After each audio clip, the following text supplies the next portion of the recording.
CA foundation economics सितंबर 25 का exam बहुत बहुत बहुत इजी आया था। सारे का सारे क्वेश्चंस ऑब्वियसली हमारे सुपर चैट बुक, हमारे एमसीक्यू शास्त्र, एमसीक्यू कंपाइलर से ही थे ऑब्वियसली। एंड इसके साथ साथ जो स्टूडेंट्स ने हमारे प्री एग्जाम मैराथन देखे होंगे ना, उनको भी काफी हेल्प हुआ होगा, क्योंकि मैंने जो आपको इंपॉर्टेंट एमसीक्यूज की पीडीएफ दी थी उसमें से एज इट इज बहुत सारे सवाल एग्जाम में आए थे। और मैं शॉक हो गया भाई कि मतलब ऐसे सवाल पूछे थे कि इलास्टिक डिमांड क्या होता है, तो प्राइस इलास्टिसिटी ग्रेटर देन 1। इतना सिंपल जो है पेपर था। मुझे लगता है जो बच्चों ने बेसिक पढ़ाई भी ढंग से की होगी ना, उनका पेपर बहुत ज्यादा अच्छा गया होगा, राइट। एंड ऑब्वियसली हमने क्लासेस में तो सारी चीजें बहुत ही अच्छे कॉन्सेप्ट क्लैरिटी के साथ की ही थी, बहुत हाई लेवल की चीजें हमने क्लासेस में की थी, जबकि पेपर बहुत ही सिंपल आया था।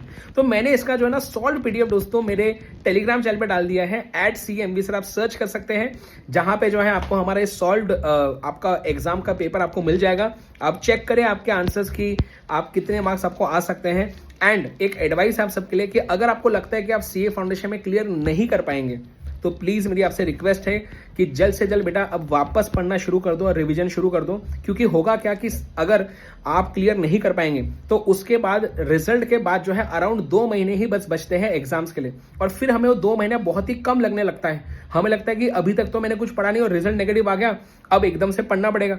तो प्लीज मेरी आपसे रिक्वेस्ट है, एटलीस्ट दिन में 3 से 4 घंटे मिनिमम आप निकालें, राइट। हो सकता है इस महीने आप ब्रेक ले, पर अगले महीने के फर्स्ट डे से जो है आप बेटा प्लीज रिवीजन शुरू कर दें। एंड धीरे धीरे शुरू करें, पूरे दिन भर पढ़ने की भी जरूरत नहीं है, लेकिन प्लीज स्टार्ट। आपको पता है आपका एग्जाम्स कैसे गए हैं, यू नो कि आपके कितने मार्क्स लगभग आ सकते हैं, तो प्लीज उसके हिसाब से रेडी रहे। एंड अगर आपको लगता है कि यस सर मैं तो यार एकदम पास होने ही वाला हूँ, है ना, बहुत अच्छे मार्क्स आने वाले, तो फिर ठीक है, आप इंटर की भी पढ़ाई के बारे में आगे सोच सकते हैं। लेकिन अगर आप जो है कॉन्फिडेंट नहीं है, तो प्लीज फाउंडेशन का ही रिवीजन आप शुरू कर दें, ठीक है। So all the best and solve PDF जरूर देखें। कमेंट सेक्शन में बताना मुझे कि जो है आपको कितने मार्क्स जो है एक्सपेक्टेड है, ठीक है। All the best.